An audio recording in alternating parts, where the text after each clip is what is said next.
Hello YouTube, how's everyone doing? It's Professional here. So today I got the first part of Ace Attorney Investigations 2, and we're gonna continue this in the same playlist as Ace Attorney Investigations 1, because it's the collection, technically it's one game, but the Ace Attorney Investigations collection was in two games, Ace Attorney Investigations 1, and then the Ace Attorney Investigations 2. We just completed the Ace Attorney Investigations 1. I've seen a bunch of comments of people asking me when I'm gonna have the first part of the second game up, so here we are. A lot of people asking me about it on the stream today, but wanted to show you guys here that we have completed every single case in the first game. Now we are going to move on to the next game, Ace Attorney Investigations 2, Prosecutor's Gambit. And you guys told me that on this part I'm going to get to meet the president of Zheng Fa. So excited for this. Turnabout trigger. Let's do this here. Start it up here. And if you enjoy this series, do drop a like. It does help me to make more content like this.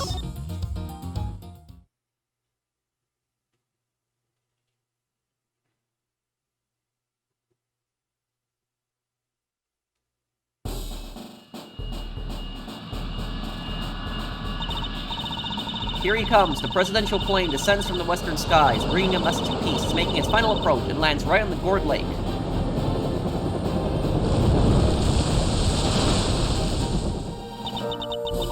Just listen to that crowd. Welcome, Zheng Fa. Welcome, Mr. President. And now, sir, your audience awaits.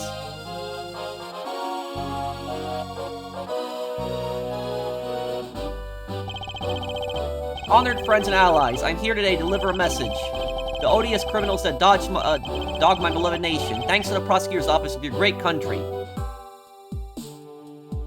Oh no, what's this? You have our most heartfelt gratitude. However, friends, do not forget, the battle against evil rages on. Here today, I make you this solemn promise. We shall crush the wicked with the righteous hammer of justice. Ah!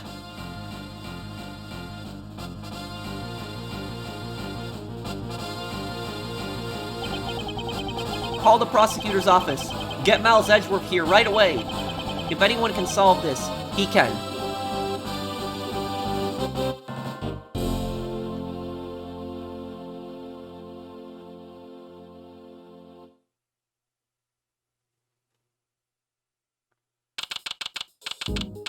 March 25th, 2:46 p.m. Gourd Lake. Spectator area. The news must be halfway around the world already.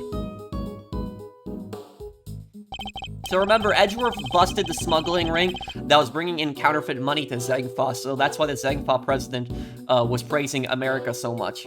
After all, it's not every day an attempt is made on the life of a nation's president. My name is Miles Edgeworth, and I work as a prosecutor. I came as soon as I got the call. The moment the phone rang, I knew it was serious. Mr. Edgeworth! Thank goodness you're here, sir. This is Dick Gumshoe, a detective with the local precinct.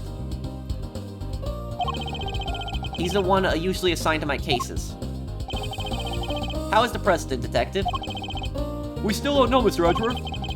The medics just boarded the plane a few minutes ago. I see. I hope he's alright. Then I suppose you'd better show me the scene of the crime instead. Right away, sir. Hey, I said hey! Hey, yeah, you, Ruffles! What? Who's that? Hmm? Who's that? Oh, wow, he just said the same thing. You're the prosecutor in charge of this case, ain't you? Want to give me your first impressions? Anything strike you as odd? No comment. Detective Gumshoe. With me. Come on now, Mr. Prosecutor, don't be like that. Mr. Edgeworth, wait for me! Now, Detective, I'll need the facts of this case in as much detail as you can, give me.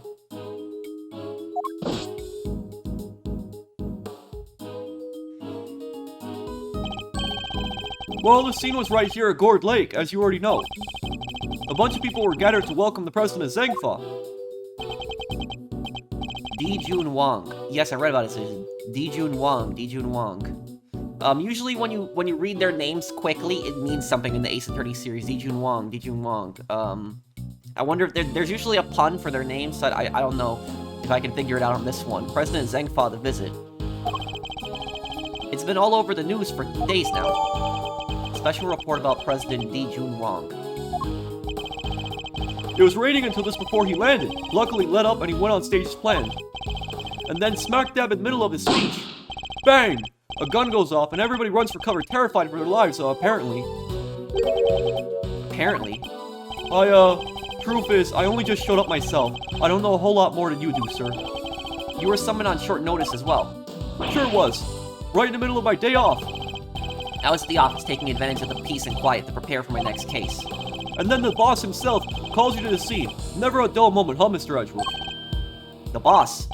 Yeah, Chief Prosecutor was right here in the park. Saw the whole thing. First chance he got, he yelled at the top of his lungs. Get me Edgeworth right away. He's the only man for the job, something like that. I see.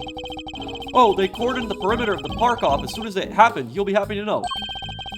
So our would-be assassin is still here somewhere. Good. Now, all you gotta do is find him in the middle of that crowd, before they strike again. You're right. We don't know what else our culprit might be planning. These people are in danger, so the assassin is still here? No one left, apparently, then. We don't have a moment to lose. Let's begin with the basics. And search every inch of the crime scene for clues, no matter how insignificant they may seem. Precisely. The president was shot at, which means a gun was involved. That's our first clue. Security was tight for President Wang's speech, but he was still shot at somehow. Alright. Duly noted. Detective Gumshoe. How exactly was the security detail surrounding the president's speech organized? Well, sir, our offices were mainly focused on securing the perimeter of the park. The president's people took charge of the rest. He has his own team of bodyguards. See those guys over there? Maybe we should ask them a few questions. If I want to talk with them, I'll need to walk over and press X.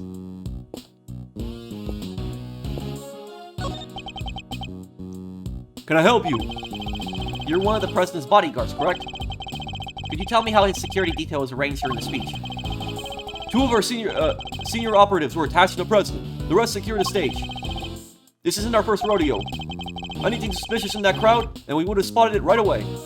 I see. So the president's security was tightly orchestrated for the duration of the speech. The president's security detail was on the watch for anything suspect. Let's investigate further. We should speak with other witnesses and continue to look over the crime scene. We can't afford to leave any stone unturned. So that's how you all go about it, huh? Sure as something seeing the pros at work. Care to share a little about what happens to that information once you got a hold of it? What? Bystanders, this one seems persistent, but I can't afford to get distracted. It's that annoying reporter again. And the thing is, reporters can actually get arrested in real life for interfering with a crime scene. What's with the flag on the right?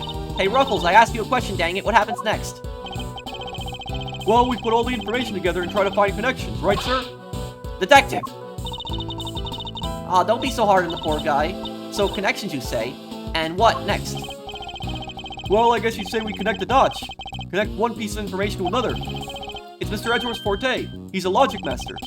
I can view the information I have with L1, and then connect them with triangle. I should try it now. Just a quick press of L1, and we'll be off down the path of logic.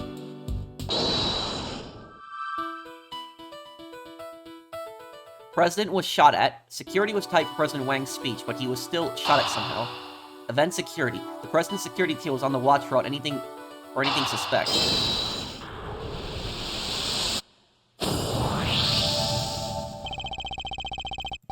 Despite the president's tight security, the perpetrators still managed to carry out their attack. Completely undetected by a contingent of highly trained bodyguards, no less. No mean feat. This would have taken some serious planning. In other words, the assassination attempt was almost certainly premeditated. The president was targeted during his speech, a premeditated attack. That means it was planned.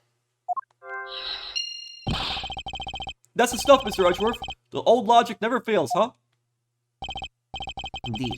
All we need to do is find the right clues, then make the right connections between them. Make the wrong connections, however, and we'll only wind up further from the truth. Which means I must make well-reasoned connections if I intend to draw logical conclusions. I want to take a look at this flag. Let's get this investigation started. Time to examine anything that looks suspicious. To examine things, I simply need to walk up to them and press X. And if I wish to speak with the detective, I should use triangle. Okay, this flag. No. I was as surprised as you, sir, but there's no mistaking it. What? It's the Steel Samurai. The Steel Samurai, Warrior of Neo Tokyo. It's a popular TV show. Old, young, it doesn't matter. It truly has something, for everyone. Steel Samurai's underwater? What is that, like a balloon or something? Beats me as to why they had a Steel Samurai balloon at a welcome party for a foreign president. It is a little odd, although, now that I think about it, what better hero to represent our nation? I must scour the scene and inspect anything that catches my attention.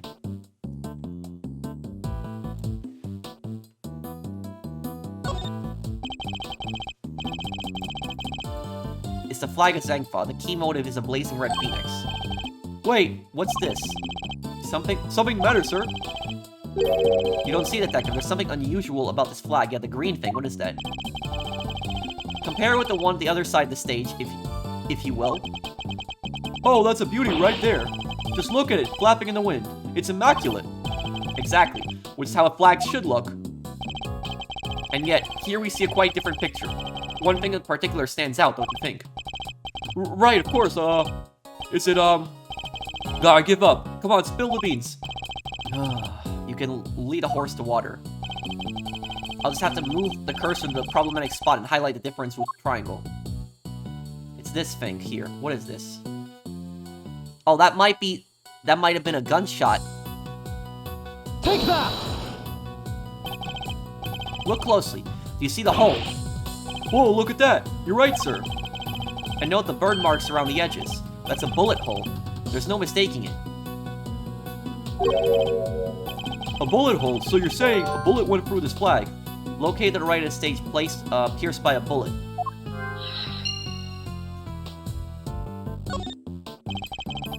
Breaks your heart, don't it? It does. What villainy could have befallen him? Witnesses said he popped right about when the gun went off. Which would strongly suggest that a bullet struck the balloon. Popped the moment the gun went off. Pierced by a bullet. Looks like we got a case of cold-blooded samurai murder on our hands. This is a sacrilegious. I won't rest until the culprit has been apprehended.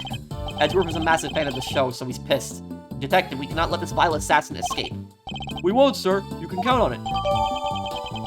Started out floating to the right at the lakeside stage, but has since been popped. I think I've gathered enough information for the moment. Time to put the pieces together and see what we can figure out.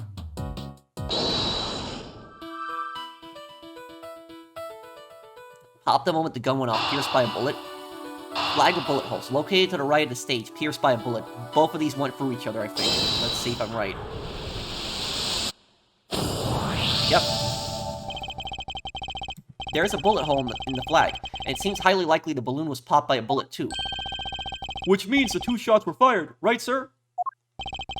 Possibly even 3. The president was shot at as well, remember. Equally, the hole in the flag and the hole in the balloon could have been made by the same bullet, yeah. What we need to know is how many gunshots there were. Oh, that's all I had to investigate was the flag? Alright, on with the Ruffles! Y'all figured something out, huh? Care to share? Who exactly is she?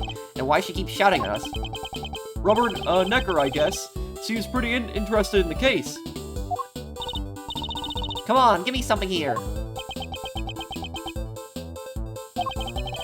We do need to speak with some witnesses to find out how many gunshots there were. Fine, let's see if she can tell us anything. There y'all are. Tabby Lloyd at your service. Tabloid. That's what the name is. So like the names are oftentimes like a pun for something. Tabby Lloyd, tabloid. That's what that means. I see it right away. At your service. I'm looking into the case for, well, just for me right now, but looking into the case. Miss Lloyd, was it? Miss Lloyd, there's something I'd like to ask you. Well, what can you tell me? Any exclusive details you want to share? How about the perp? Have they made any demands? What about them Ruffles? Where does a feller buy a cravat like Hold that? it! Will you be quiet for a moment? I'll be asking the questions here. Dang. And here I thought I could get me something juicy for my piece. I need to know about the shooting. Can you tell me how many gunshots you heard? Why? I most certainly cannot. I beg your pardon? Oh, her headphones. I can't just be handing out leads for free. That stuff's my livelihood. Oh, come on! Don't hold out on us! We all gotta share sometimes. You cannot withhold information from the police. Me hold out on you? Well, if you're all gonna be like that, I'll be moving right along. Goodbye. Wait! Wait for what exactly, huh? You got nothing for me, I'm gone. We're fresh out of moves here. Out of moves, I wouldn't be so sure. What do you mean, Mr. Edgeworth? As you know, Detective, I like to play a little chess. And what does one do in chess when an opponent adopts a defensive position? Why, the board offers any number of options, but some are more effective than others. Sorry, sir, but this is all going way over my head. No matter how impenetrable an opponent's defense may seem, it can always be overcome. Watch and learn, Detective, as I shatter my opponent's resolve with the power of words. When attempting to draw an entrenched opponent, one must employ certain tactics. Let's picture the board, and see if we can anticipate our adversary's next move.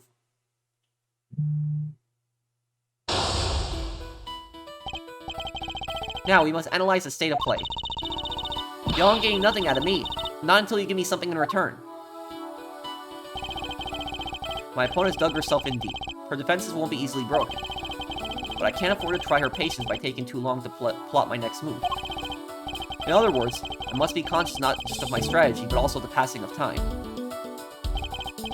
That said, I can't afford to waste words either. In fact, it can pay dividends not to. If my opponent gets too agitated... If you're fixing to ask me something, will you danged well ask it already? I may be able to gain a tactical advantage by calmly biding my time. Then when I see a crack in my opponent's armor, I pounce. I should begin by finding out what it is that she does. Alright, time to make my opponent gambit. Mind chess? This is something new. What is it that you do? Why don't you begin by telling me, about what is it that you do? Sure, or I could totally not do that. Think I don't know, when to keep my mouth shut, that's my job. Is it now? So you do something you won't or can't tell anybody about. Shut up! I ain't no lawbreaker, if that's what you're insinuating.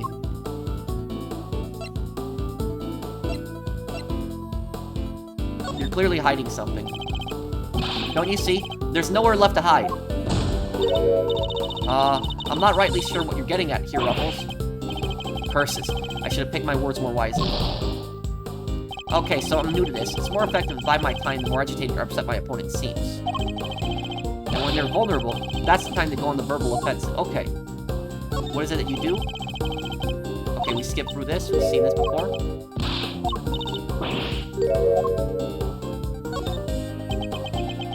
So when they get angry, bide your time. I'm a law-abiding, everyday citizen, and you got no reason to say otherwise. Forgive me, I meant nothing by it. If it's something you can't tell me about, I imagine it must be very important work indeed. Huh? Well, sure, I guess. Leastways, it will be once I bag my first big scoop.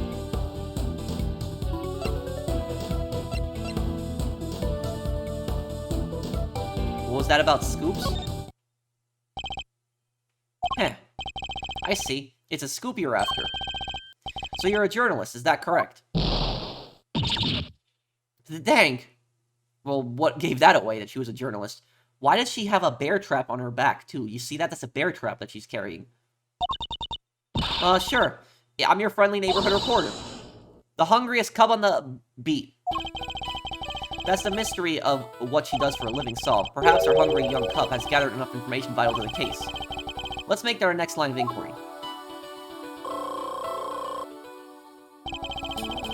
With the opening moves concluded, the mind game approaches.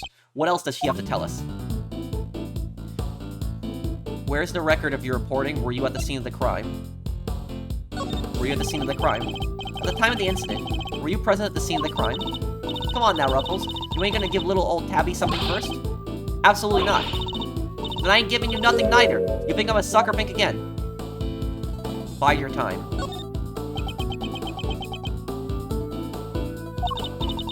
Come on, this is my career we're talking about here. You gotta give me something. Sadly, the more you know, the more you might find yourself in danger. I ain't scared. I'm a pro. Takes more than the sound of a little gunfire to faze me. Oh, there we go, on the right track. But I'm the professional here. You heard gunfire, did you? Heh. You may be a pro, you put it, but I'd say you're still a little wet behind the ears. You say you heard gunfire, which proves you were here at the time of the crime. Therefore, you must have seen something. Double dang. Fine, I was here. I saw it. Came to report on the big speech. Wound up reporting on a shooting. And you won't get no more out of me than that. I'm done with your tricks, Ruffles. She came to report on the event. She must have made a record of some kind. A record I would very much like to get my hands on. This is quite a clue as to where to take the conversation next. Where's the record of your reporting? Were you at the scene of the crime? Where's the record of your reporting? You're a reporter, which means you must have been making a record of some kind. You got more questions. You gotta give me something first. That's the deal. I am not in the habit of making deals. Now tell me what I need to know. Sorry, Ruffles. Can't help you. Time to deploy my clue. You must have a record of your reporting. No self-respecting reporter would leave the house without a means of putting things on the record. So tell me, Miss Lloyd, where is yours? Of course I made a record. I told you I'm a pro. Dang near wore my shoes out running around on this one. Which is why I'm not able to just hand it over to the first person who asks me. I'm not just anyone, young lady. I am the prosecutor in charge of this case. Don't you young lady me. You ain't getting it no matter how many times you ask. Bide my time. You understand, don't you, Ruffles? It ain't nothing personal. I understand that your job is a difficult one. You do? Well, that ain't that sweet. And it's such a competitive field, you must sometimes doubt that you'll ever succeed. Nah, I'll go plenty far, I'm sure of it, yeah. Just as long as I got my trusty tape recorder, I'll always be ready to nab me a scoop, the tape recorder. Play me that tape.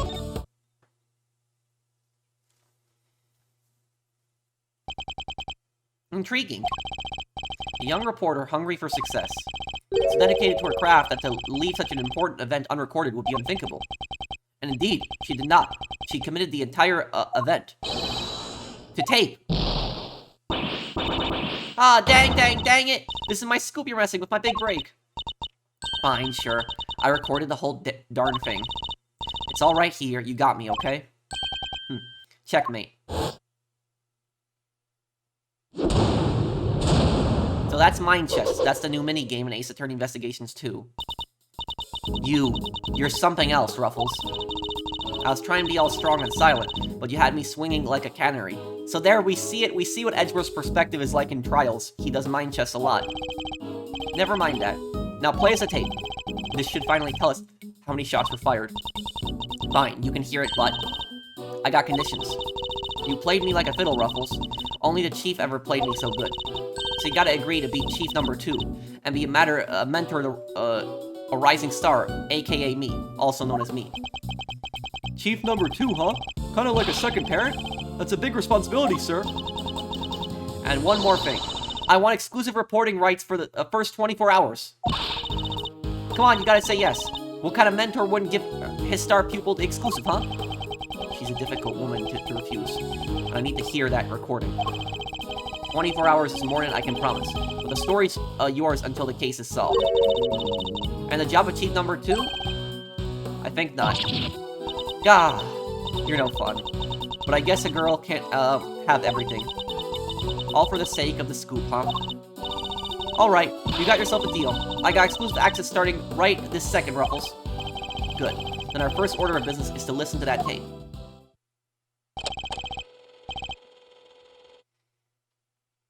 Kashak. Honored friends and allies, I am here today to deliver a message. The odious criminals that dogged my beloved nation are no more. The president's speech. Kashak. The president passionately addresses the assembled crowd, as if trying to shake off the reports of his declining popularity by sheer force of will. Declining popularity? There's me. Can't beat a little live commentary to set the scenes. The meeting is scheduled for just after the speech, correct? He seems pretty pleased to be able to put the whole Yatagarazu situation behind him. As well as he should be. This is a great day for all of us. Whose voices are these? Oh, these were the two old guys standing right in front of me.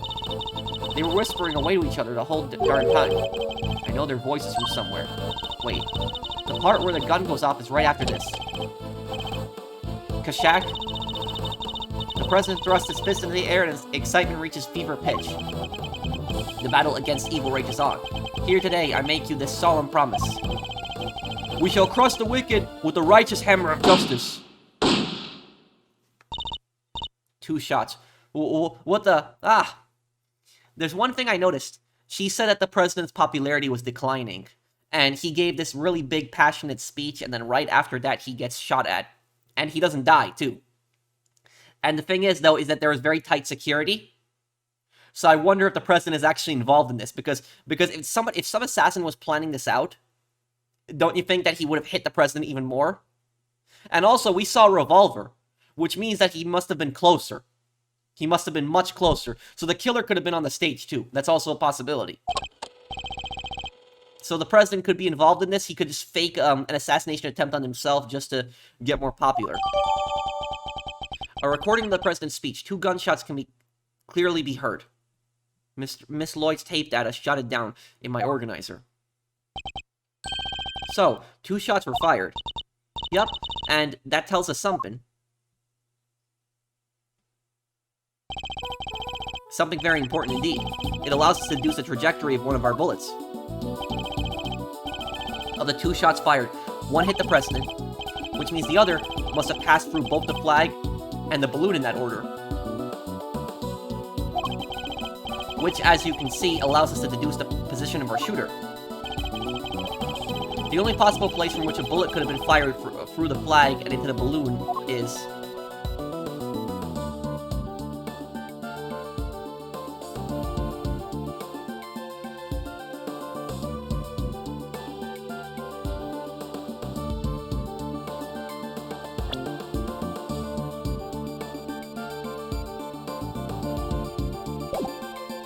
the shooter would be, like, right here, wouldn't they? So not on the stage, below the stage. Take that! Here, yes, there's no doubt about it. This is where our shooter was standing. You sure about that, Ruffles? Watch your mouth, kid. Mr. Edgeworth's powers of deduction never fail. He takes the evidence, puts it together, uses logic, and bam! Out comes the truth every time. Can't wait to hear the logic behind this one. Well, sir, how'd you do it? Sir? One moment, Yes, It's alright, Ruffles. We all make mistakes. Picked the wrong spot. 2 bullets were fired. We know that for a fact. If we draw a straight line along the path of each bullet, our 2 lines should converge in a single point, the point where our culprit was standing.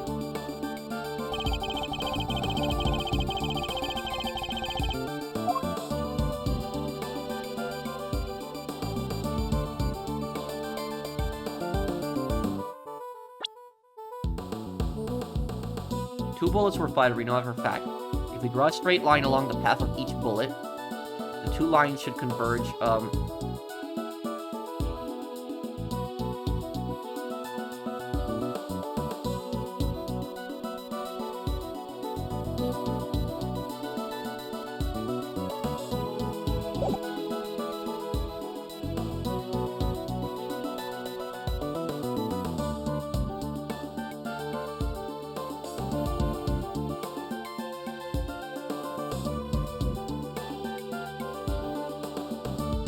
here? Take that!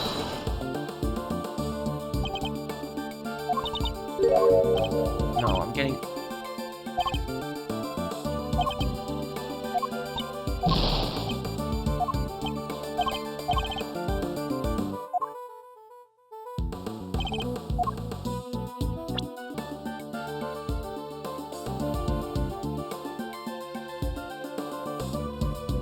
Take that! Okay, so it was farther on the left side. Drawing a line between the flag and the balloon gives us trajectory of one of the, of our bullets. But... So the first choice that I made wasn't necessarily wrong. The first choice that I made, it was just a distance, but how do we know he's standing over there? Couldn't he have been standing more to the right side? And places our shooter on the left-hand side of the spectator area. Extrapolations from bullet trajectory suggested that 2 shots were fired from the left side of the spectator area. You're a genius, Mr. Edgeworth. Detective Gumshoe, I'll need to examine the left side of the spectator area. Roger that, sir. So you need me to clear all those people out of the way, I guess? I do, and what evidence remains to be found may already be deteriorating, so I need you to be quick about it. Yes, sir. Chief, hey, I'm talking to you, Chief. I suppose you mean Miss, Lloyd. I surely do, you gotta let me help out, this stuff's my forte. I'm the best crowd here, herder you ever did see. I'll prod, pummel, and push him wherever you like. A very kind offer, but I think less. Hands-on approach might be preferable.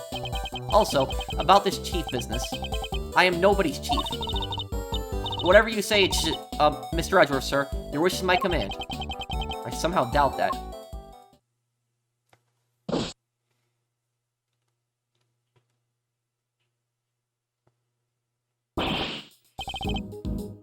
Here you go, sir. It's all ready for you. Miss Lloyd here, cleared everybody out just like that. You should have seen it. You ain't seen nothing, the chief. My other chief, that is.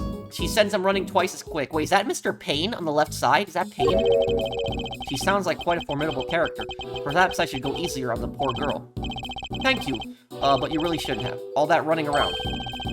Your clothes are covered in mud. Allow me to pay for the cleaning. It's the least I can do. Huh? You mean my jacket? Oh, don't you be worrying about your petty little head about that. It's reversible. All you gotta do is switch it around, and a kazam, no more dirt. On the outside, perhaps, but you still have something of a problem with the inside. We're ready to get back to the investigation whenever you are, sir. The crowd has trampled the entire, area. We'll be lucky to find any traces of our shooter at all. Check the garbage. First thing I want to check here. You even gotta pick through the trash yourself? A prosecutor's life ain't easy, huh? Usually garbage is where they dispose of evidence. Right away, sir. The faithful detective scrabbles through the garbage as the prosecutor looks on, his hands unblemished. Let's see now. Come to Papa, little treasures. Is he enjoying himself? Bingo! A popsicle stick. Gotta love the jokes they put on these. Detective! Sorry, sir. Relevant evidence. Relevant evidence. Huh? I think we got something. What is that? Is that a purse? Good work, detective. Let's take a closer look, shall we? So killers usually throw stuff away in the garbage. That's why I wanted to check it really, right away. By examining piece of evidence from all angles, we can uncover hidden details. We sure can. Just tell me which way you want it, sir. We can rotate the item with R. If you want, I can move it closer or further away, too. I can use L1 to examine an object up close and R1 to move out for the bigger picture. And when you spot something, just say a word. I can point out suspicious areas with the cursor, and press X to inspect them more closely. Alright, let's see what we can discover.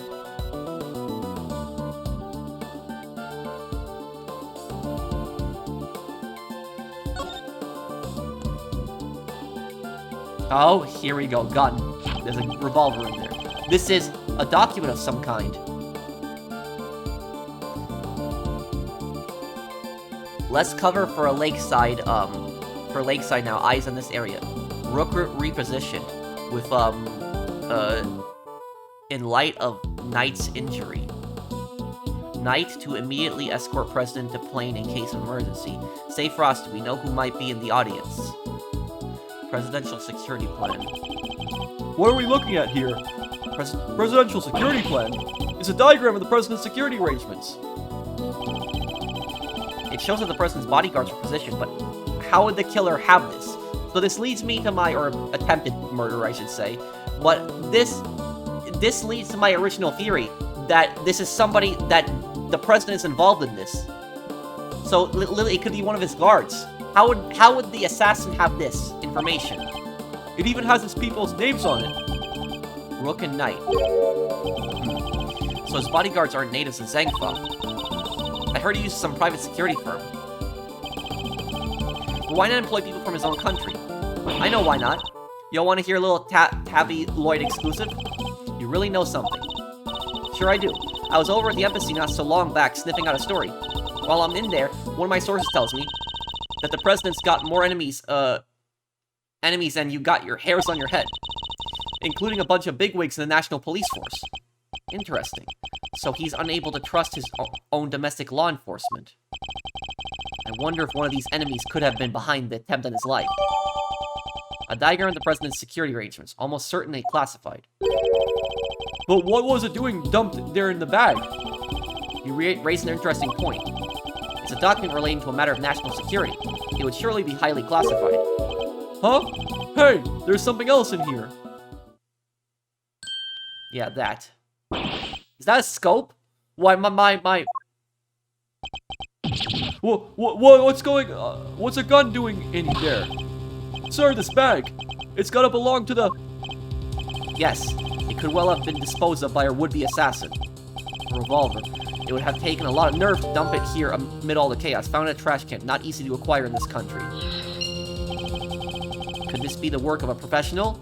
Well, I am the professional, and we're gonna figure out who did this. That would explain the security plan, too. I think we need to take a very close look at our latest find. First thing I'm gonna check is the cylinder. 2 spent bullets in the cylinder, matching the gunshots heard on the recording. That proves it. This must be the weapon that was used.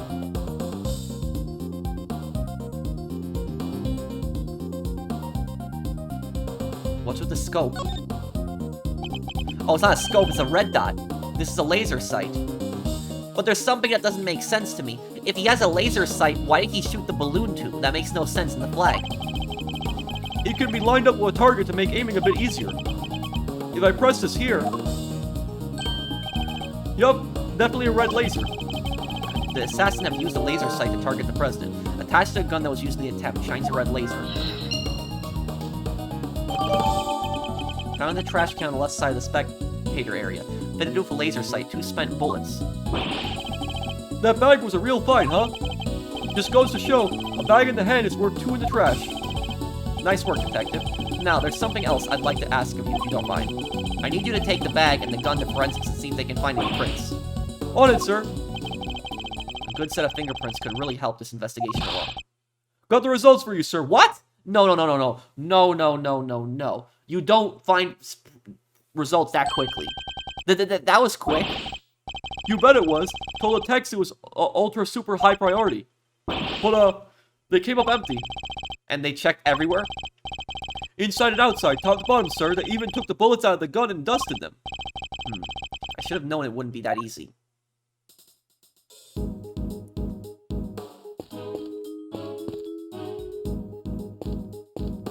Is this Payne? Well, this is quite the situation, wouldn't you say, Mr. Edgeworth? Who is he again? It's Payne, Mr. Edgeworth. Winston Payne. We work together at the prosecutor's office. He's a prosecutor. What brings you here today, Mr. Payne? What indeed? Why, only the investigation of the chief prosecutor himself. His voice. I recognize it from the tape recording. Was he one of the men who was standing in front of the Miss Lloyd? And where's the chief prosecutor? He had to leave, I'm afraid. He's a busy man. They let him in, and only him, out for the cordon. So he had to be summoned on short notice, and then left before I even showed up. Rude. Cameraman. You're from one of the news channels. Yup. Can I help you? You must have footage of the event. Do you mind if I take a look? Wish I could help you, but that might be a little tricky. And why is that, huh, pal? You got a problem with doing your civic duty or something? No, it's just that my camera was knocked over in all the panic. And now I can't get it to work. That footage would have helped immensely. Gah, just our luck. There would have been multiple cameras, though, if the president was talking. Ha ha ha ha ha! Who's this? What the? You look like you need a little help, Mr. Edgeworth. I know that voice. Oh, it's Kay. Kay.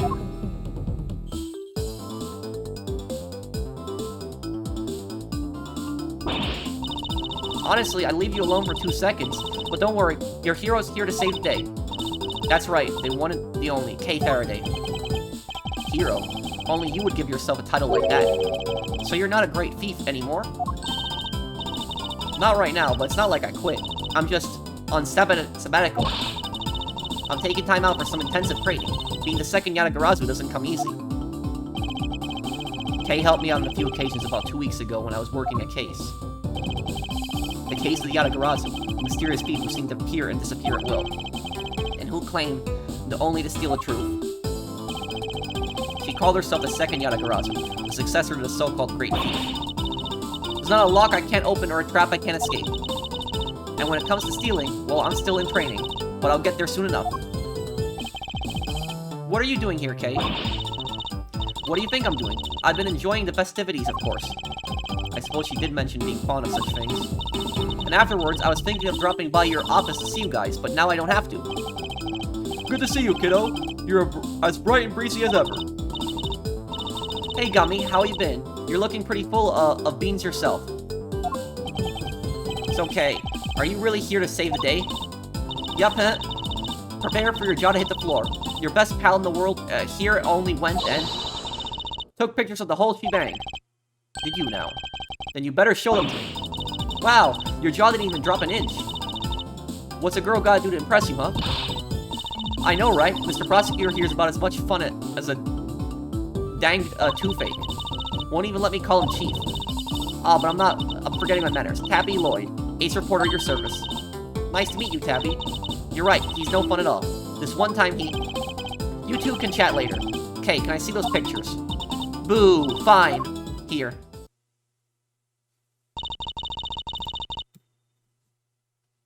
I took this one right when the gun went off. So there's a laser on his head.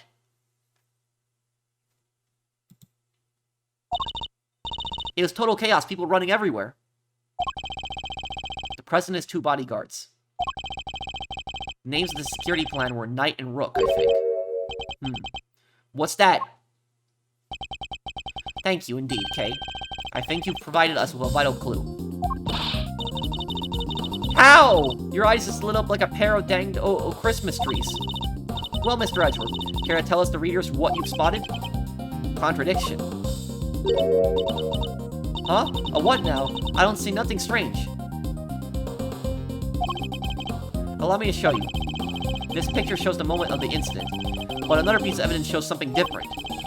I need to highlight the point of contradiction, and then employ my powers of deduction. First, find the contradiction in the photograph. Yes, this is it. I'll simply press triangle to make it my deduction. Deduce. Okay.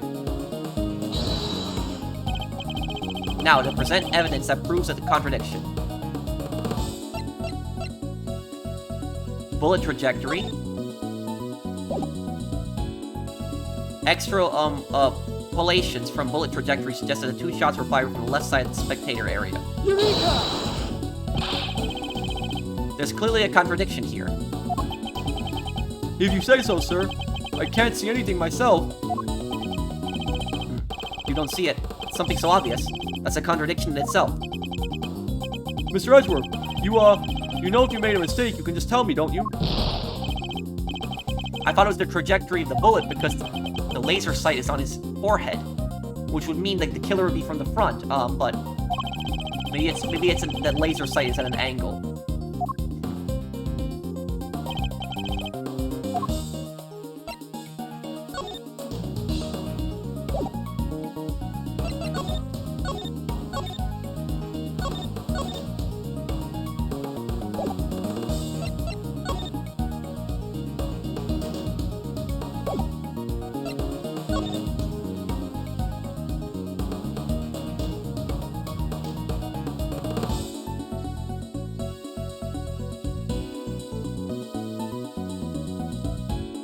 Rook repositioned in light of Knight's injury, less cover for Lakeside now.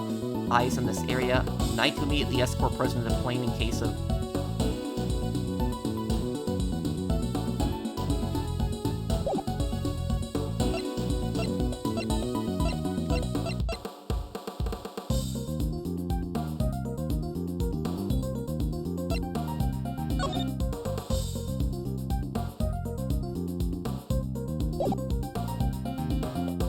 Eureka!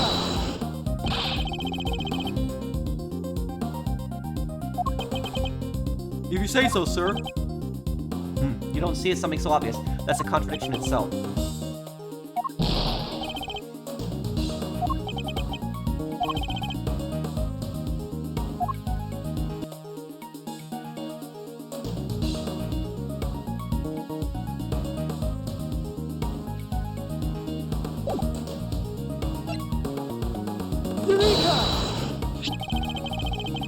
Oh my god, it's that. Look closely at the picture of the president in the newspaper clipping, if you would, Miss Lloyd. Now look at Kay's photograph. Compare the two carefully. Huh? What am I looking for here? Well, I'll be. Indeed, there's something on the president's forehead. Something that wasn't there in the other picture.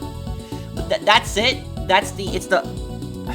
Well, it was obvious that he was being targeted, but I had to point that out. That's showing that right there. The laser sight from the revolver. I tried to show the revolver there, but the game was telling me no, but it was the picture from the newspaper. What is that? Some kind of birthmark? No, it's the laser. Yeah, guy's got a big red birthmark right in the middle of his forehead. Photo shows a red dot on the president's forehead. It's from the revolver. It's from the red dot. I highly doubt a birthmark just sprang up there since the other picture was taken. Did he get bitten by a bug then, maybe? I thought it was the bullet trajectory that, like, that it was, like, right on his forehead, perfectly. And then I thought it was the revolver showing that, but, because the revolver has a laser, but apparently wanted me to show the picture of the newspaper. Yeah, that's it. That's right there. There's a big old bug bite. And here I thought it was something important. The look on your face. You should know that the road to the truth is paved with just such seemingly trivial details. Oh, again with the face. Alright. Duly noted, Chief. Photograph of the president at the exact moment the incident occurred.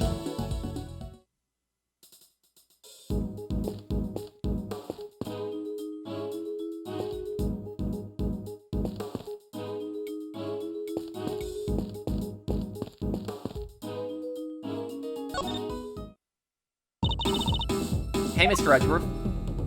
Kay Faraday. Did you like my big entrance? Bet I really am your hero now, huh?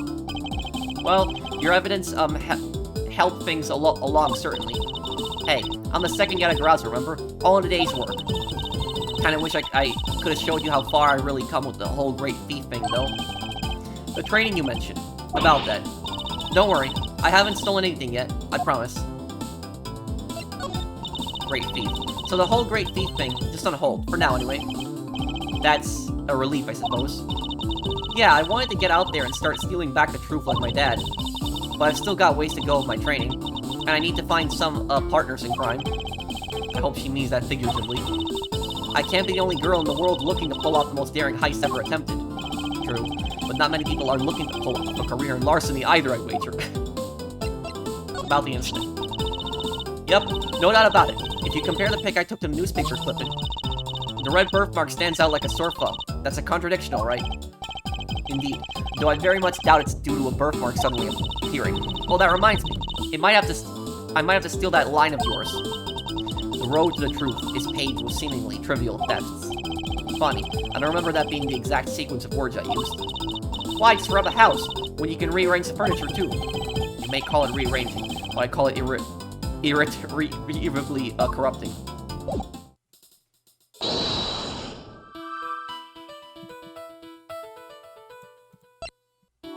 Found a trash can, not easy to acquire in this country.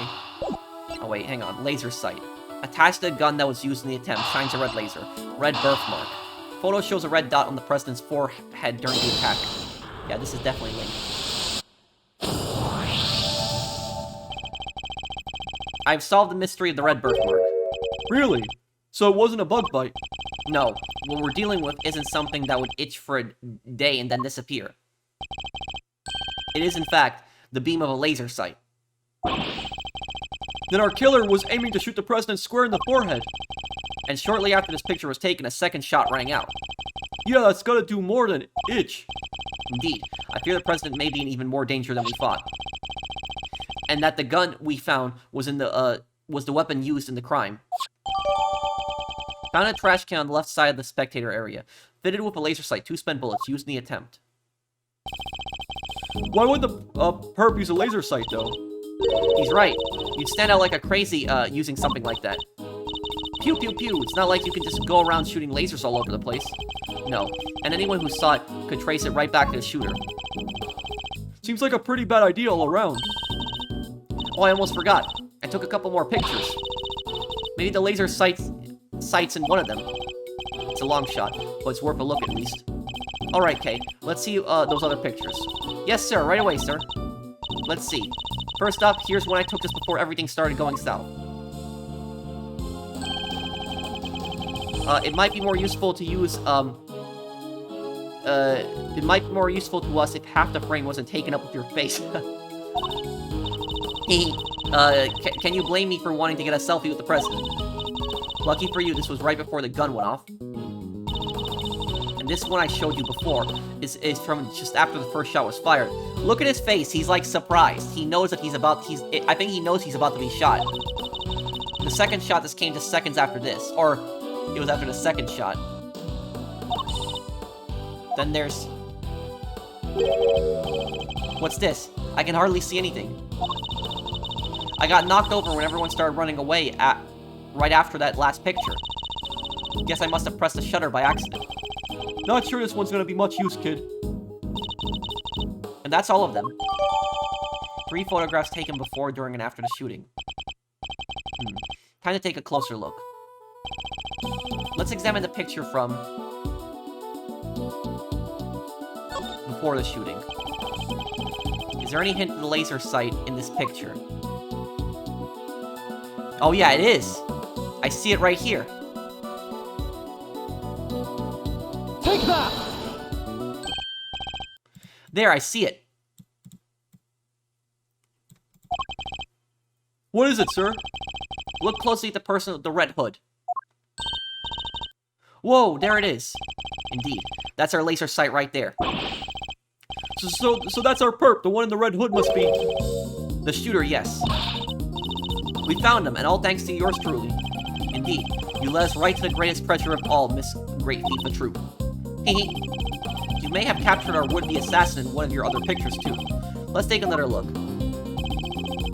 A red-hooded suspect could be another one of these photographs from... during the shooting. No. After the shooting. Is the person with the red hood here somewhere? Yes. Right here. Take There that! Look, right there. A red jacket. That must be our suspect. Looks like they took advantage of the confusion to make their getaway. Luckily, we can see exactly where they were headed. Ah, the samurai dog stand. Precisely, which means they escaped towards the right-hand side of the spectator area. Detective Gumshoe. On it, sir. Good, I'm counting on you.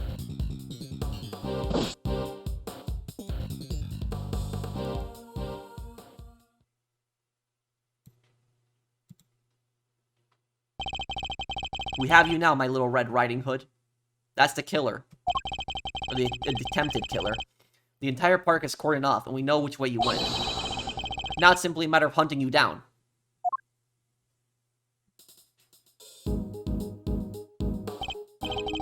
Now, let us continue our investigation. There's evidence here somewhere. All we have to do is find it.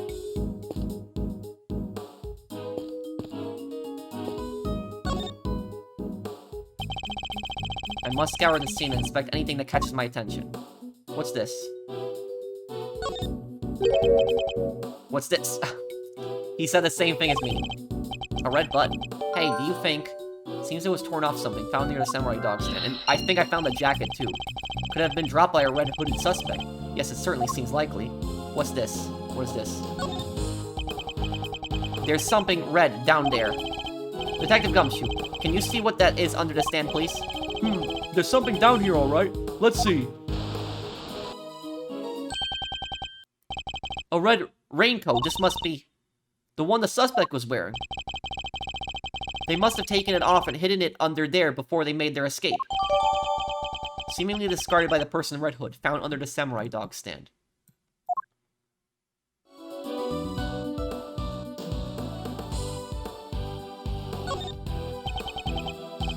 sleeve. It's inside out. The button is missing too. The right sleeve is inside out and the button is missing.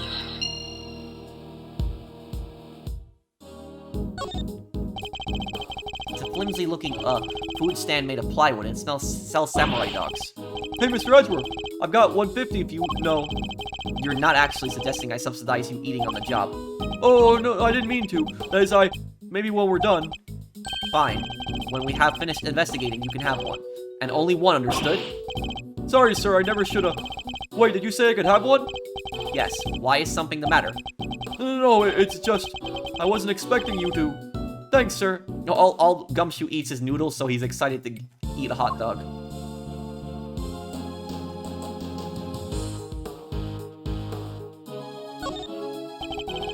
It says samurai dogs, now with Sakura relish.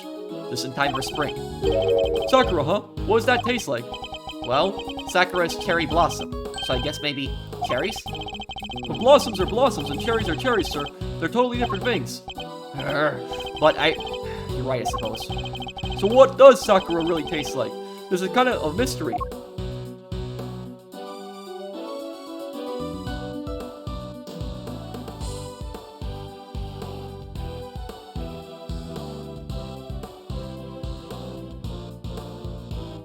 I think I checked everything here.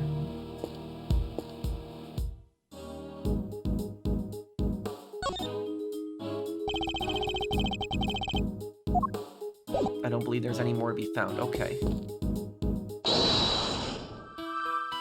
Okay, I'm gonna redeem myself for all those mistakes I made earlier. I feel kind of stupid. The first case in the second game, and I'm making so many mistakes when I did so good in the first game. Okay, let's see. Red button. Seems it was torn off something. Found near the samurai dog stand. The right sleeve is inside out, and the button is missing. These two are linked.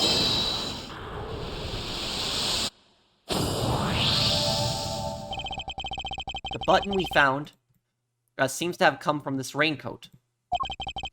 It must have been pulled loose when the killer took it off. Huh. That right sleeve's inside out too. It seems it was removed in a hurry. Fast enough to tear a button off, no less. I surmise their assassin dropped off their gun and bag in the trash immediately after shooting at the president. They then slipped into the panicked crowd and moved from left to the right side of the spectator area. This was because they knew the trajectory of the bullet would point to a shooter on the left side. Finally, they removed the raincoat and hid it under the samurai dog stand. The killer would have needed to get rid of the coat as soon as possible, hence its hurried removal. The fact that the right sleeve is inside out is a testament to how quickly it was taken off. Yup, that and the missing button. The question, of course, is, why didn't the same thing happen to the left sleeve? Oh yeah, only the right sleeve is inside out. Indeed, and the button on the left sleeve is still securely attached. So, what does this mean, Mr. Edgeworth? If we're to answer that question, Detective, we'll need to inspect the raincoat in more detail.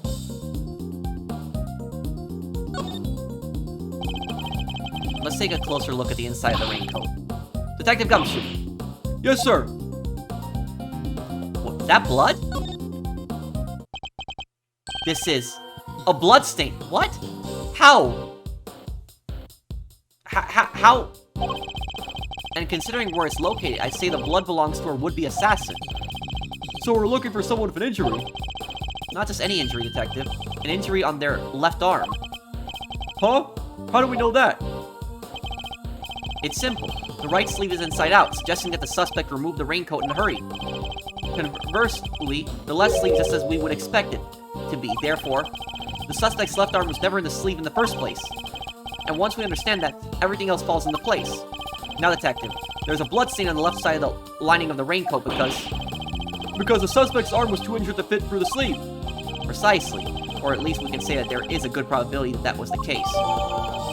There's blood on the inside. The person who was wearing it must have an injured left arm.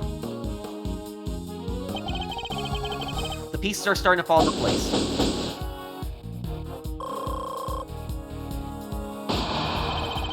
Detective Gumshoe, I need you to go and search the crowd for likely suspects.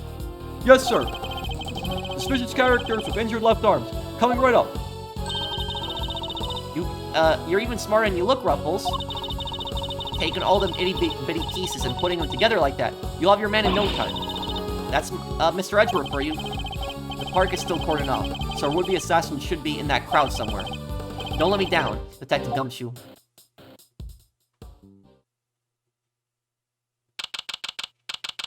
March 25th, 3:27 p.m.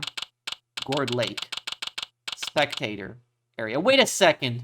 Isn't Gourd Lake the same place where Edgeworth was accused of murder in the original game? Isn't that the same place? I think it is, isn't it? It sounds familiar. Mr. Edgeworth, we found someone who fits the bill perfectly, sir. Why you not the assassin, Gummy? Hold on, Kay. It's a little soon to be jumping to conclusions. Yeah, I agree. For the moment, they're a person of interest and nothing more. Understood. Okay. No jumping. But he's our shooter, sir. I'm sure of it. He's the guy who tried to take out the president. In broad daylight, surrounded by a crowd of witnesses. This is no ordinary assassin. Bring him over here, Detective. Carefully. Yes, sir. Come on, boys. You heard me, Mr. Edgeworth. Oh, no. Oh, no. This guy... Oh, God, I never thought I'd see him again. Oh, no. This guy, I recognize him. This is Shelly the Killer. This guy is the most dangerous assassin in the Ace Attorney series. He's a hitman. That's who this guy is. And he was, you never caught him in the first game. In the first game, he got away. In the first game, it was the second game. He was hired by Matthew Ungard. And at the end of the case, Phoenix caught, Matthew Ungard was arrested, the guy who hired him, but he was never caught. He got away. And so this guy, think of basically Agent 47 in the Ace Attorney world. Some people think that he's based on Agent 47, but Agent 47 in the Ace Attorney world. This guy's very dangerous. Very, very dangerous. He's a sniper also. He's a professional marksman. He's it doesn't make sense to me that he would miss. If he is the guy, he would not miss. Shelly wouldn't miss 100%. His name is Shelly the Killer. No umbrella, and a bandage on his left arm. Edgeworth is going to remember him also. But Edgeworth never saw his face. Edgeworth doesn't know what he looks like. Phoenix knows what he looks like. So Edgeworth never met him in that case, because Edgeworth was the prosecutor in that case, in the original Ace Attorney trilogy, but he never saw him. Phoenix did. Well, pal, state your name already. Doe. John Doe. Charmed, I'm sure. John Doe. Not a name you often hear in real life. Yeah, John Doe. It means unknown. That's what John Doe means. It means unknown. That's correct. I know this man from somewhere. I'm sure of it. Yeah, he's the... Edgeworth heard his voice on a radio. He heard his voice on a radio, but he didn't actually see him. That's how he recognizes him. And you are Prosecutor Edgeworth. You know my name? Of course. I have been following the day's developments with some interest. Now, perhaps you'd care to explain why you were asked to speak with me. As you've been following our investigation, you're no doubt aware of who we're looking for. But let me ask you, do you recognize this raincoat by any chance? Forgive me, but I'm afraid I do not. I see. Well, I believe its owner to be would-be assassin we are seeking. And also, about Shelly, what's really scary about Shelly is he's a very polite man. And I'm trying to... Shelly did appear in the Ace Attorney anime, so I'm trying to sound like he did in the Ace Attorney anime. He was very polite in how he talked. But this guy's a very, very dangerous guy. This guy's killed multiple people before. My. Well, isn't that just shocking? And this same would-be assassin happens to have an injured left arm. Just like you. All I can tell you is that I had nothing to do with this unfortunate affair.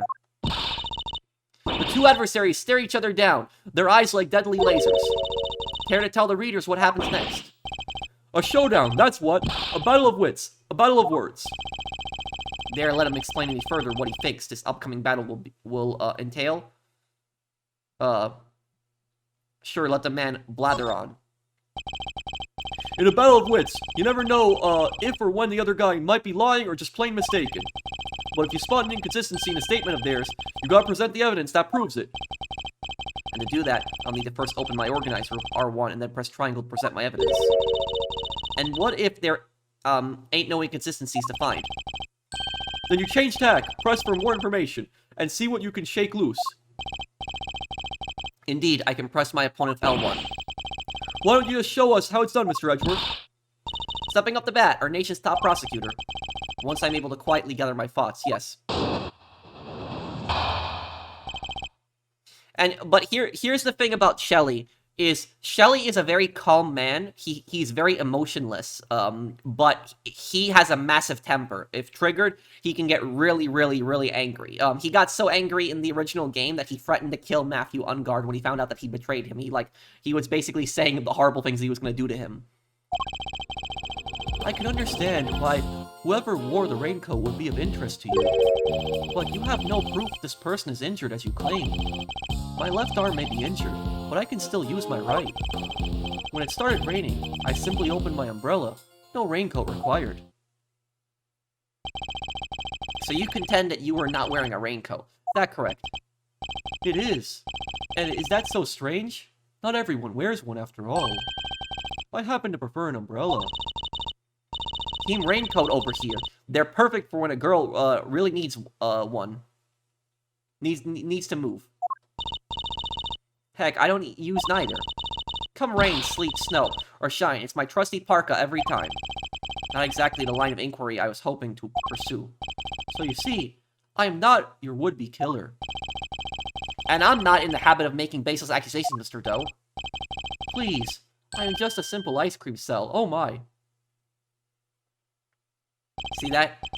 Forgive me, my wound seems to have begun bleeding again in all the excitement. The owner of the raincoat is definitely our assassin. And said owner also has an injured left arm. I'm on to you, Mr. Doe. It's only a matter of time.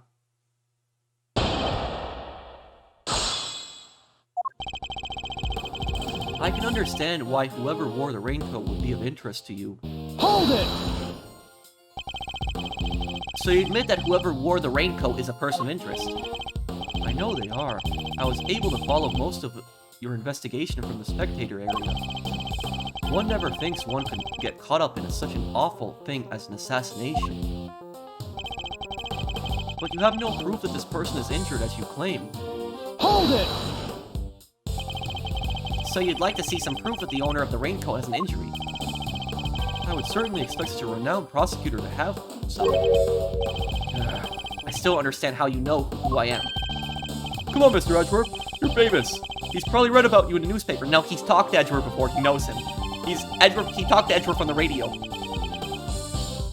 I've also been observing you in your work, lest you forget. I don't believe a word he says. If I can prove he's lying, we'd be one step closer to apprehending our shooter. My left arm may be injured, but I can still use my right. Hold it! That looks like quite a serious injury, Mr. Doe. How long did it happen exactly? Oh, not long. That's all you got going to say on the subject? Well, it certainly made serving ice cream more difficult, and stopped me from holding my umbrella while I work. When it started raining, I simply opened my umbrella. No raincoat required. Hold it! And yet, you don't seem to have an umbrella on you at the moment. Didn't the rain stop only a short while ago? Just before the shooting? It did indeed. I remember because I was suddenly inundated with customers. That was less than an hour ago. Are you trying to tell me you lost your umbrella in that short of a span of time? Yes, that is exactly what I'm trying to tell you. After all, it only takes a moment for someone to steal an umbrella, especially in a crowd of that size. That's entirely possible, I suppose. I had my umbrella when it was raining, Mr. Edgeworth. That is a fact. And then he lost, that umbrella to the crowd, huh? Guess it's just one of those things. I suppose you're going to tell me that his wound reopening is just one of those things too. Well, it kinda is, no? The assassin's left arm is injured.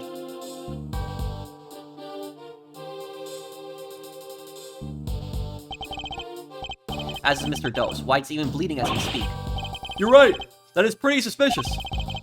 Nonetheless, we need to find something concrete that will link Mr. Doe to the crime. I press R1 to open my organizer and look over all the evidence again. I already know. This one. But you have no proof that the person is injured as you claim. I do have proof. There's blood on the inside. The person who's wearing it must have an injured left arm. The raincoat. Objection! Also, here's the thing when Edgeworth finds out who Shelley is, he's gonna flip out. Because not only has Shelley killed multiple people before, he's the most dangerous assassin in the Ace Attorney world. He's a hired assassin, so he's been hired by somebody to kill the president. It could be the president himself. But somebody like Shelley would not miss, even with one arm. He's an expert marksman. And basically, he shot Francisca, Edgeworth's stepsister, in the original Ace Attorney with a sniper rifle. But he shot her in the arm, purposely, specifically not to kill her, because he wanted to injure her to prevent her from being at a trial. But if Edgeworth finds that out, oh man, there's gonna be, hell to pay. You seem like a careful man, Mr. Doe, but not quite careful enough. After all, you left something behind, something of vital importance. I'm afraid you must have me confused with someone else. The coat does not belong to me. Or do you claim to have some kind of proof to support your accusation? Your arm isn't troubling you too much, I hope. Your wound seems to be bleeding again. I'll survive, although I can't pretend it's not something of an inconvenience. You have my deepest sympathies. Because if it wasn't bleeding quite so badly, you could have perhaps made a clean getaway. What exactly are you insinuating? As we have already established, whoever wore the raincoat is injured. And now I can prove that the person was you. With this decisive piece of evidence. He's getting nervous and his ice cream is melting. You see, Mr. Doe, there's a small amount of blood on the inside of this raincoat. Blood that belongs to our assassin.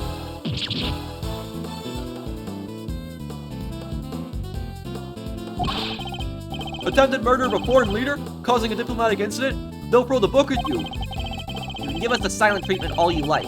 We don't need you to talk. A simple blood test will give us the answer we require. Well, you need a warrant for that. You wouldn't need you can't make him do a blood test without a warrant. All it takes for us to compare the blood on your bandages with that on the coat, and that will be that. We have the evidence. Why don't you make it easier on all of us and come clean? Admit that you were the one who attempted to assassinate the president, Zheng Fa. I am not your assassin. You're stubborn, I'll give you that. But if this was a game of chess, you would already be in a checkmate. Now do the honorable thing and admit defeat. He doesn't look like a man with no moves left to play.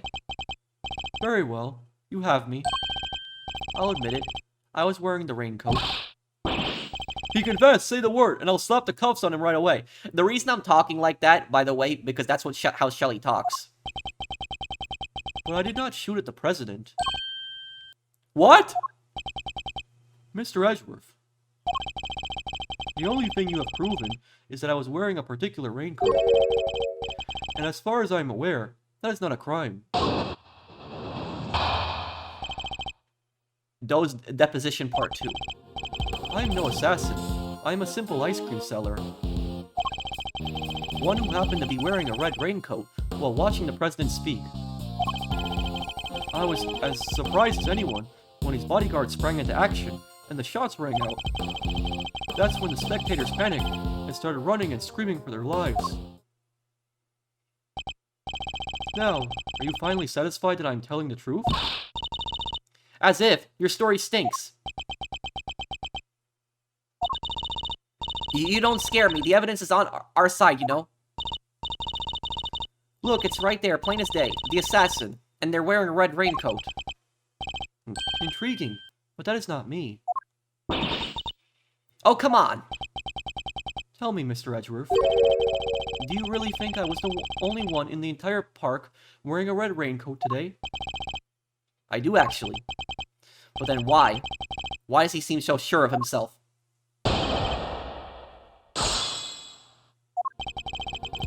I'm no assassin. I'm a simple ice cream seller. No, he's an assassin. He's the most dangerous hitman in the Ace Attorney world. Hold it!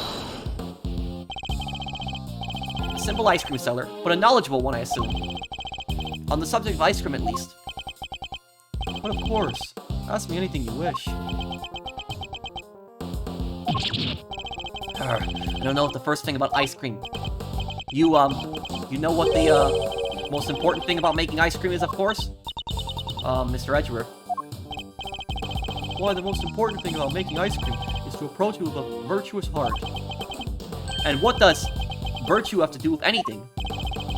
Without proper, reverence for the craft, I'm afraid all you ever make are sweetened crystals of ice.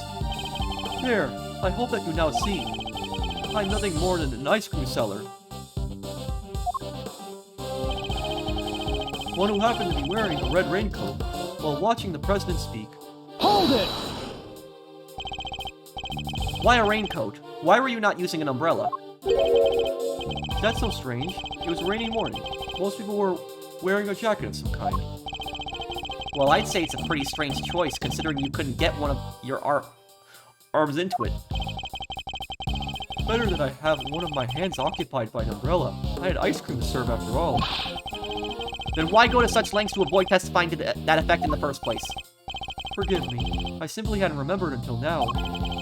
It's been an eventful day after all. Eventful? Well, I hardly know what else to call it, Mr. Edgeworth. The President Zheng Fa was shot at. I was as surprised as anyone when his bodyguard sprang into action and the shots rang out. Hold it! So you saw the bodyguards move before you heard the gunshots? Yes. If I recall correctly, they moved fast. First, at least the one on the left did. You're rather observant, Mr. Doe. I am blessed with keen eyes. The names of the bodyguards were written in the top left corner of the security plan. And the one on the left was Rook. That's correct. Bastian Rook, I believe. I expect he had noticed the light from a laser sight. The man is no amateur. Mr. Doe knows a little too much about the business of being a bodyguard for my liking. Yeah, because he's a dangerous assassin. And how does he know about the laser sight? We didn't reveal that to the public. I'd say our friend here is no amateur either. I'd like you to append what you just said to your testimony, if you don't mind. As you wish. The bodyguard on the left, Bastian Rook was it, was especially quick to respond.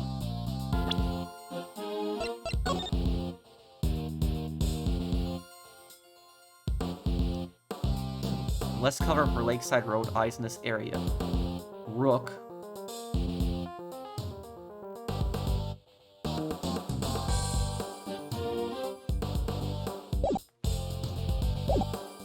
Hold it!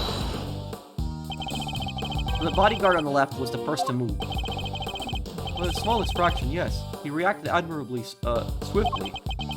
His name was Bastian Rook, did you say? It appears you've assessed the situation quite astutely. No more or less so than anyone else, I'm sure. He's good. He didn't even flinch. That's when the spectators panicked and started running and screaming for their lives. Hold it! So you yourself didn't start running and screaming? I was hardly in a position to. Oh yeah? And what position were you in? One of extreme pain. Somebody bumped right into my wounded arm. Hard. It was excruciating. I thought my eyes would pop out of my head.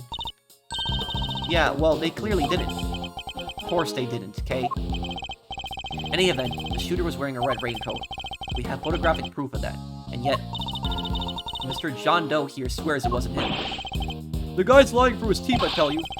No one gets away with disrespecting Mr. Edgeworth, pal. Not on my watch. Calm down, detective. We will get the truth out of him by catching him in a lie. Yeah, so let's keep at him. He'll let something slip up soon enough. Okay, it's this one. The bodyguard on the left, Bastian Rook was it, was especially quick to respond.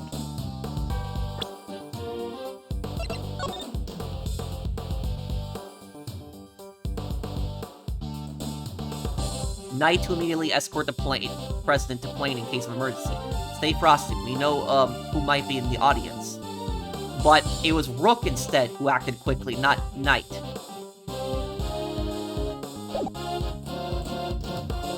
Objection! Yeah, I was right. Okay. As I suspected, you are more than what you claim to be, Mr. Doe. You overestimated me, Mr. Edgeworth. Oh? Then tell me how a simple ice cream seller knows one of the presidential bodyguard's names. What? You jest, surely. You were the one who spoke their names aloud. Rook and Knight, was it? But he said Bastion. He said Bastion. That's what he said. Objection!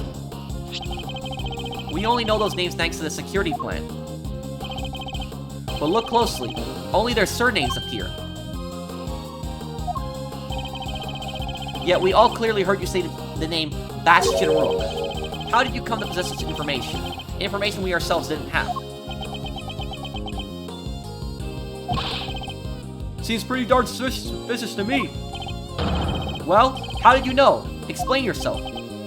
It was merely a slip of the tongue. Another lie. He is the assassin, just like we said. Come now, miss. It's a little soon to be jumping to such conclusions. Now look at that, you see, he's getting really angry. You just look at his ice cream. And about it is, when Shelly snaps, he can get really angry. I did know their names, yes. And the reason for that is...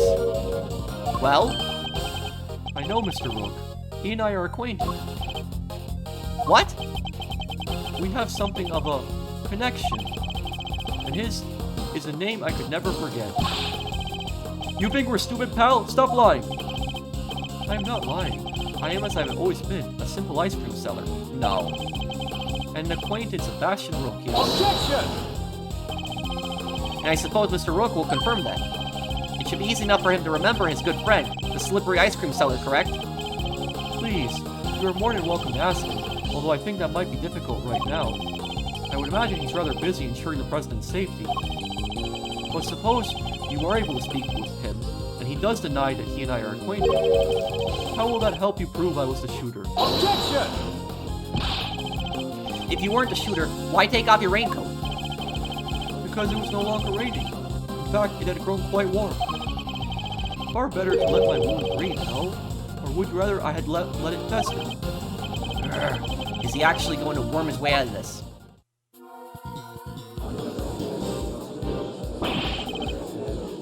What are you waiting for, Mr. Edgeworth? Hurry up and arrest the man. He's clearly guilty. If I were you, he'd be in jail already. You might be willing to arrest the man without sufficient proof, but I am not. No, come on, Mr. Edgeworth. There's gotta be something you can do. Shocking scenes here as the culprit seems all but certain to escape justice. It seems the court of public opinion has spoken. Very well. As I will clearly be viewed with suspicion no matter what I say, I might as well share what I know. What you know? What's his angle here? I saw them. I saw another person with a red hood. Well, are you kidding? It's the person you captured in your photograph. I first noticed them just before the president's speech began. It was still raining then. Their outfit was the same color as my own, which is what drew my attention. As did the laser beam that was aimed directly at the president's head. he's claiming that there was another red-hooded person. Preposterous. I knew that if anyone saw me dressed similarly to this individual, I could fall under suspicion myself. And so naturally, I removed my raincoat. Objection!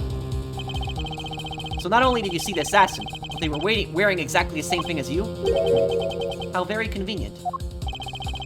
I had thought that you might find it far-fetched, hence my not mentioning it until now. I know you law enforcement people are very skeptical types. You would never have believed me. Especially not if I had said that the shooter was standing right next to a certain prosecutor. Well, I know you don't mean me. I wasn't even summoned until after the shooting. No, not you, Mr. Edgeworth. Your colleague over there. Huh? Me? Yes, the photograph will prove it, I am sure. You see? Right there in front of the person with the red hood. Oh yeah, Payne is standing there. Yeah, that is true.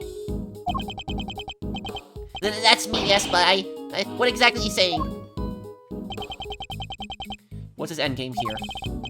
As I mentioned, I've been following your investigation with some interest, Mr. Edgeworth. And while pondering the details, I noticed something strange. Strange? What exactly? Come now. A man of your talent should be more than capable of spotting a contradiction such as this. I'm afraid I don't follow. The picture shows the chief prosecutor, Mr. Payne, and the shooter. But there's nothing weird about that, is there? Think carefully. The picture was taken right in the middle of the president's speech. One of the other pieces of evidence you've gathered is inconsistent with what we see here. Yeah, that's right. That's right. I know what it is. The president was shot when he raised his fist in the air. So, like, when the president raised his fist in the air, he was shot.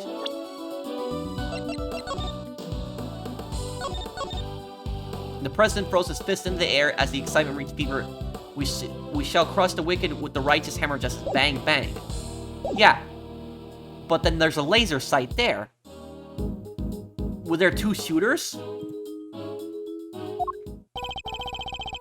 What is Mr. Doe Talking about? Which piece of evidence is inconsistent with this picture? Miss Lloyd's tape. Ah, of course. The tape. It contradicts the photograph. Oh, so you have noticed at last. What's he going on about, Mr. Edgeworth? Someone's missing. Someone who should be here.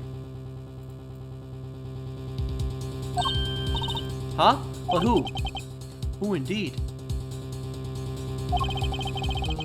The person who's missing for this photograph is...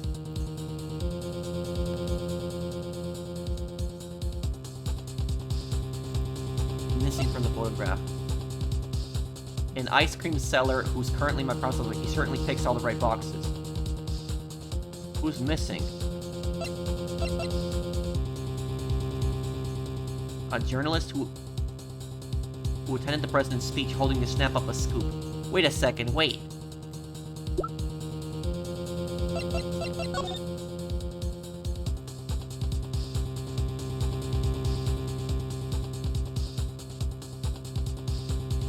The journalist! Right, she should have been there. She was standing right next to Payne. But we don't see her in the picture. The journalist is missing. Tabloid.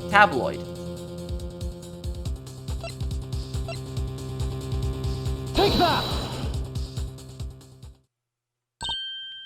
Huh? Miss Lloyd? How do you figure that? Mr. Payne's voice can be heard on Miss Lloyd's tape. Considering that he was conducting a private conversation with the chief prosecutor. Oh, there was these two old guys standing right in front of me. They were whispering away to each other the whole darn time. She must have been very close indeed to capture it on tape. Right. But she's not in the picture. Precisely. Well, Mr. Edgeworth, you still believe that you have been hounding the right person?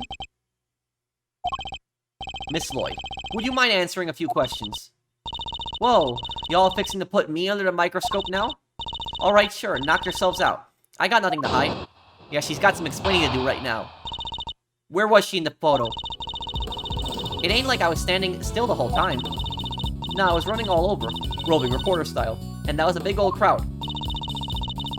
Guess the picture must have been taken while I was in one spot and the tapes from when I was in another. So quit giving me the evil eye. Ain't nothing but a misunderstanding.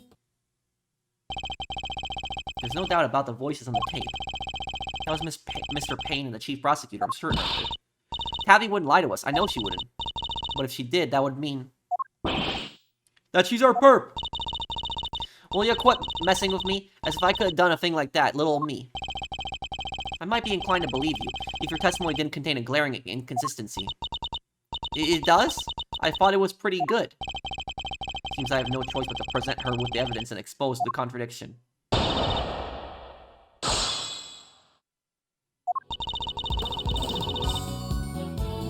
It ain't like I was standing still the whole time. Hold it! Why would you be moving around if your main aim was to record the president's speech? What now? How do you mean? Surely the speech would have been best recorded from a single consistent position. Well, see, that is, oh yeah, ambience. That's the word I was looking for. Gotta capture the ambience. Can't put that electric atmosphere down in the print if I don't have a bunch of it on tape for inspiration. Surely all you achieved was to fill the tape with unwanted background noise. You all are questioning my methods now? I don't do standing still, alright?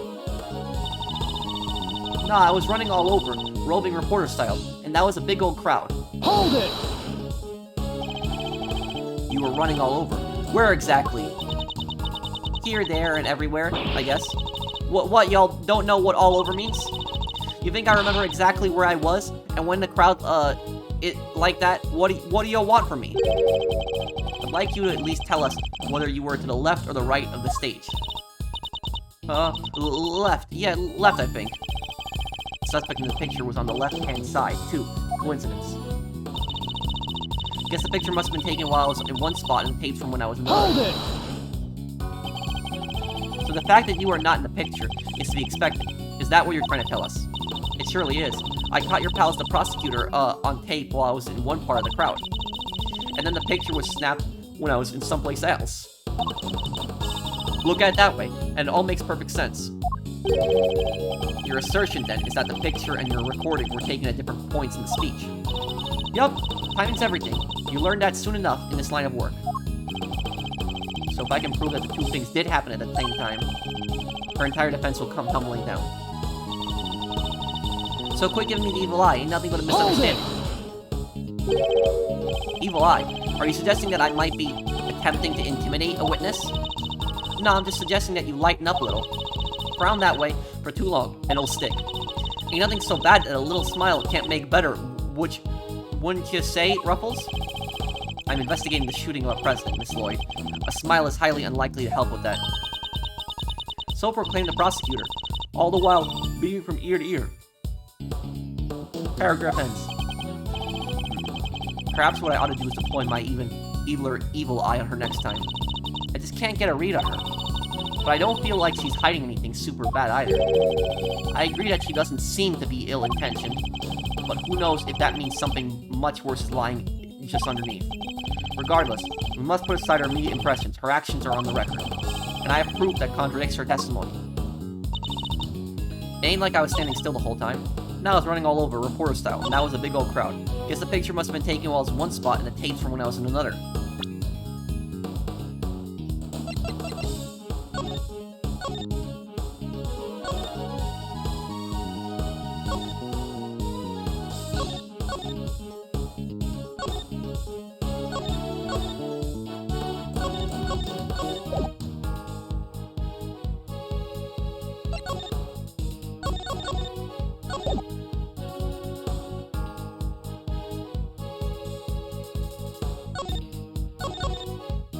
The president thrusts his fist in the air as the excitement reaches fever pitch. We shall crush the wicked and the righteous hammer just as bang bang.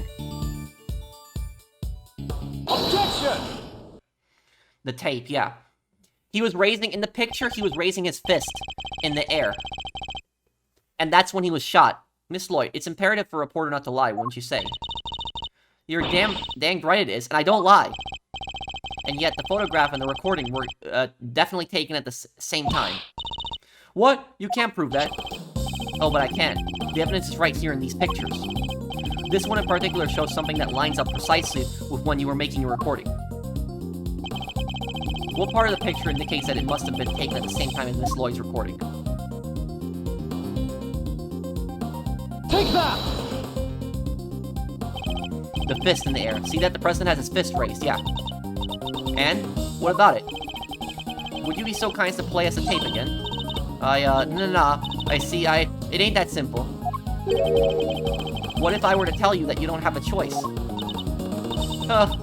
You don't make it easy, do you, Ruffles?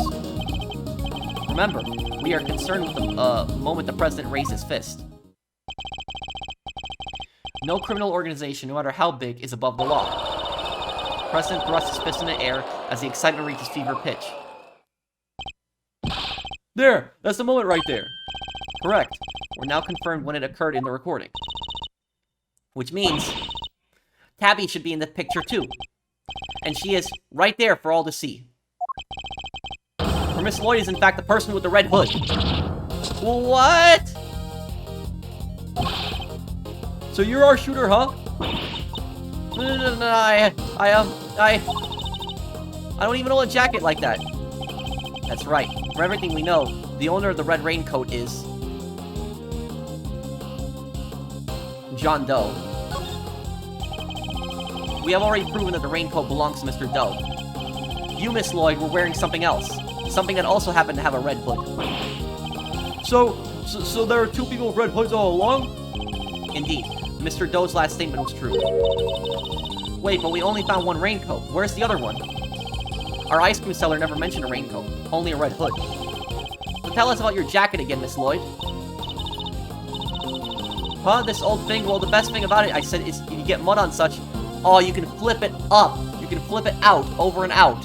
And look at the inside of her jacket. It's red. It is. It's reversible, see? So you just turn it inside out and... Eek!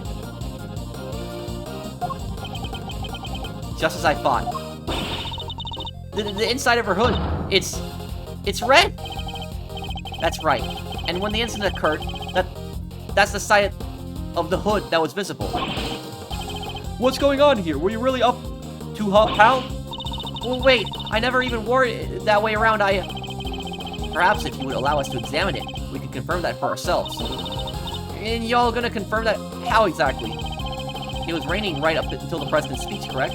That much has been established already. And, as you yourself said, heck, I don't use neither. Come rain, sleet, snow, or shine, it's my trusty parka every time. If you haven't reversed your parka since the rain, then the inside should be dry. Wait a sec now, I got a big old backpack on, see? I can't just take off my jacket, yeah. Maybe I could show y'all some other time. You think an excuse like that weak is gonna wash with Mr. Edgeworth? Well, what are you waiting for? You're innocent, take it off and show us. It wasn't me, I swear. I never shot the damn president, I could never. If that's true, Miss Lloyd, then your best option is to cooperate and tell us the truth. Is there a particular reason why you chose to wear a parka red hood here today? I'm sorry, Ruffles. There's something I never told you. Something I couldn't. But I'll come clean, I promise. Just go easy on me now, you hear? Who did it? Who said that? Hold your horses. It's a little soon for the endgame. What? It's one of the bodyguards.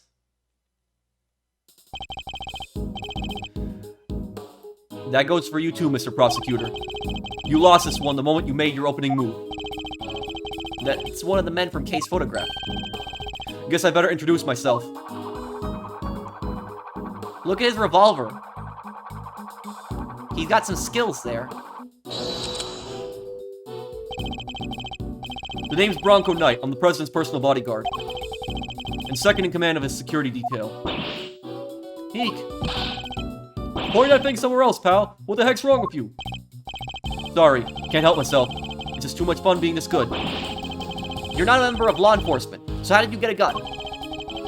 This old girl's, on loan from Zheng Fa, temporarily issued to us presidential bodyguards. Anyway, never mind that. I got two tidbits of news for you. You want the good or the bad first? Choice is yours. I'm indifferent, whichever you prefer. Really? You're giving up the first move advantage, just like that. Whatever, you're lost. Guess I'll push out the first pawn then. So you play a little chess, I take it. Oh, a fellow fan, are you, Mr. Red Suit? The name's Edgeworth, and you could say I dabble. Duly noted, Mr. Edgeworth. Alright, I'll start with the good news. The president's okay. Didn't suffer so much as a scratch. He didn't! That's a relief! Particular for the young lady here, that means there is no longer a murder charge on the table. That is good news, huh, Tabby? Yeah, because I'd never... Now for the bad news. The only reason the president's alive is because we bodyguards did our job. One of us did anyway. Anywho, our boss put himself in the line of fire. You're referring to your colleague, Mr. Rook. Yeah, it's game over for him. What? He's dead? No way! Rook is dead. A genuine loss. So, you're saying that Tabby... Yeah, Your friend here killed my colleague, my brother in arms. Ah, heck no. I didn't do it. I didn't kill anybody. I could never. I'd shut my mouth if I were you, murderer. Sure, we did what we had to. Sacrifice one of our pieces to protect the king. But to lose someone like him during a castling, real shame. Castling? What's that even mean? It's a chess term. Very simplistically speaking, it's a move where a rook switches places with the king. Then why didn't you just say so? Mr. Knight, was it? Yeah? What? We'll need to see the victim's body right away. And if possible, I'd like to ask the president a few questions. Sorry, no can do. And why not? That's the third piece of the news. And it's the piece you're gonna like the least. I thought you said there were only two. The National Police Force of Zheng Fa will be handling things from here. What? You better be kidding, pal. This investigation was assigned to us. We're not about to hand it over. You're the Edgeworth, right? The one who solved the Edegarazu case. The president mentioned you. I'm honored to have warranted his attention. Makes sense that the chief prosecutor would assign this one to you. Wait, did the chief assign me to appease the president? But that was a mistake. A big one. He should have given the case to somebody with a spine. You're free to take it up with President Wang. If you enjoy diplomatic incidents, that is. Arr. You're coming with me. We'll continue this on the presidential plane. No! No. I never did nothing, I swear. We can do this the hard way if you like, but in Zheng Fa, justice is served one way or the other. Ruffles, come on. You gotta help me out here, please. Miss Lloyd. She was the one in the red hood. There's no denying that now. I can't help feeling we still don't know the whole truth behind this case. I'm innocent. You gotta believe me. Can I really let this happen? Is this really how it ends? The look in her eyes, the crack in her voice as she begs me to help her. This is no act by a criminal. He's genuinely scared. And if I let him take her, we'll never know what really happened. I think that Knight is the one involved in this. Look at the way he's swinging the revolver. He's good with that. Knight's involved somehow. Eek! What? Huh? What the? Get your filthy hands off of it! What the? Quiet now. Is that really any way to greet me? Remember what I said, guys? I said that Shelly's a very dangerous man. Your neck has barely begun to heal, and you've already forgotten who I am? I'm disappointed. What? It's you! Ah, so you do remember. What do you think you're doing, pal? Put the knife down and give it up. You got some nerve pulling a stunt like this in front of a bunch of police officers. Don't even think about it. You don't stand a chance against this guy.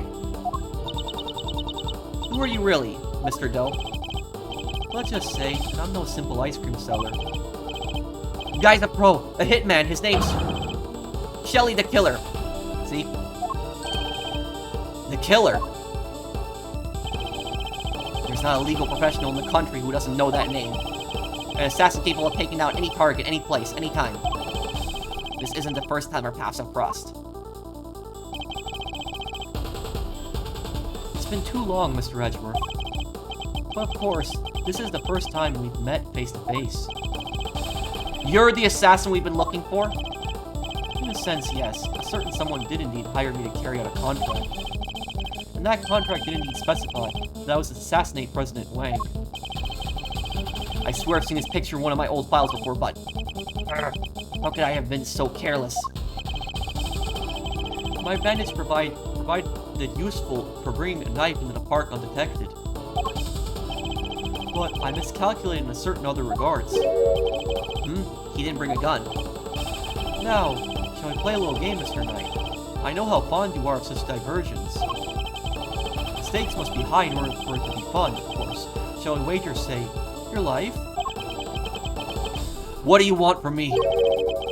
I would like for you to allow Mr. Edgeworth to remain in charge of the case. He what? What are you up to, the Killer? I would simply like our mutual friend to see things through their conclusion. Huh? But why? Sebastian Rook was a man of great skill, one with whom I felt a certain connection. It is only right that the truth behind his death be brought to light.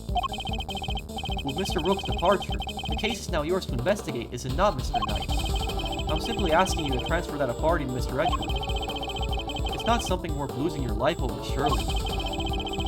You're just using the investigation as an excuse to get close to the president. Am I really? I suppose it is true that in order for the investigation to proceed, we will need to enter the presidential plane. You think I'm gonna let you near him? I'm his chief bodyguard. Are you? And here I thought you were only second in command. Rook's not around. That means I'm number one. I wonder if you have what it takes to step into such a capable shoes. You. Of course I do. I'm the leader now. Me. If that is indeed the case, then I would ask that you make a choice worthy of a leader. Will you needlessly throw away your life, or will you allow the investigation to continue? Is he really doing this to gain access to the president? Does he even need to? What is he plotting? You have no objections, I trust, Mr. Edgeworth. Come, let us continue the investigation.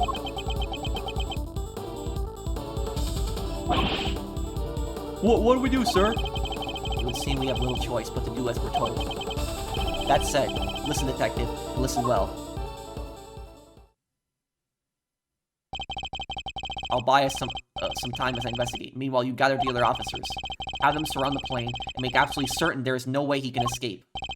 Yes, sir, you got it. Shelley's a very, very, very intelligent man. He's a very, very smart man. He definitely has an escape plan planned. I don't know if they're going to be able to catch him. He's a very... Like I said, I knew who he was from the start when I saw his face. I knew he was the famous hitman. So it was... he's a very, very intelligent man.